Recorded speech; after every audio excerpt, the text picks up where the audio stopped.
বিএনপির ছেড়ে দেওয়া ২০টি আসনের মধ্যে ১২টিতে ফেল করবে এনসিপি, এমন তথ্য ছড়িয়েছে নেট দুনিয়ায়।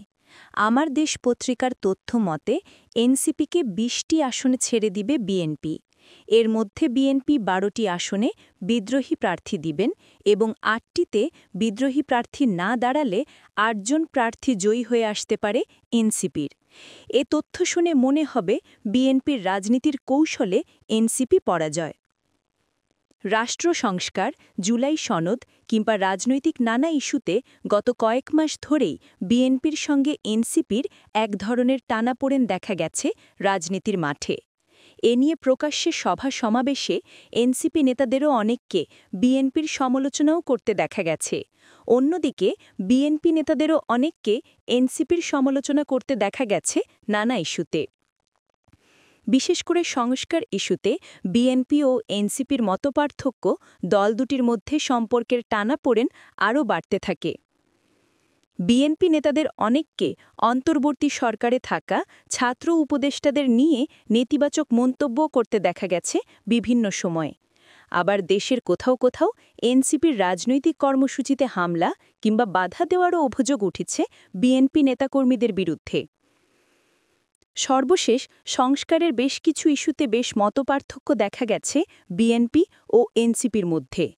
একদিকে এই দুটি দলের মধ্যে যখন সম্পর্কের টানাপোড়েন চলছে, তখন পর্দার আড়ালে বিএনপির সাথে নির্বাচনী সমঝোতা কিংবা জোট গঠনের আলোচনার কথাও বলেছে দলটির নেতাদের কেউ কেউ।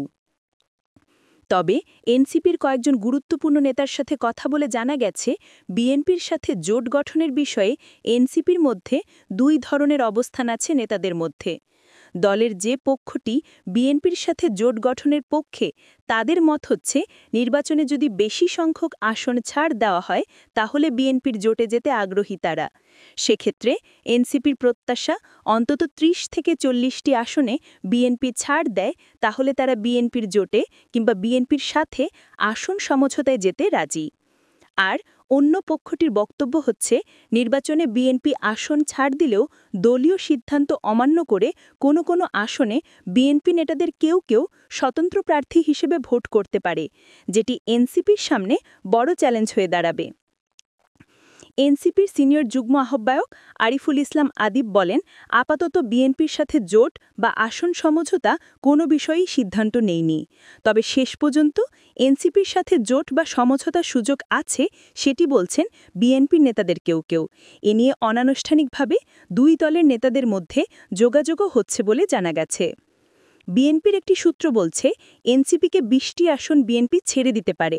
এর মধ্যে বিএনপির পুরো সমর্থন পেলে বিদ্রোহী প্রার্থী না দাঁড়ালে ৮ জন প্রার্থী জয়ী হয়ে আসতে পারে বলে বিএনপি প্রাথমিক তথ্য অনুসন্ধানে ধারণা পেয়েছে।